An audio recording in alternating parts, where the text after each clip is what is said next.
Hello and welcome to the Office Superheroes channel. My name is Nicola, and in today's video tutorial, we're going to show you how to spell check in Excel. This feature is a very useful helper to help you avoid typos. So let's show it. First, we need to go to the Review tab and click on the spelling option. You may see a pop-up window that asks you if you want to continue checking to the top of the worksheet. Click on the Yes option. Excel immediately found our typos. We were presented with several options for correction.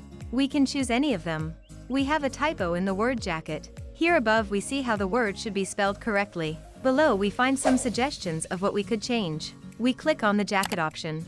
We select the change option.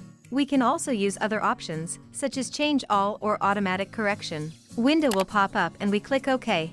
Excel immediately corrected our typo.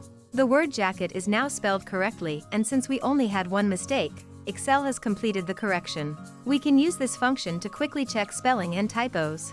It is a very useful feature that can save you a lot of time. That's it. If you found this video helpful, let us know via a like or comment. Would you like to see more videos on how to learn how to use Excel quickly and easily? Well, in that case, be sure to subscribe so you don't miss any new videos. Thank you for watching this video, and I hope to see you at the next one.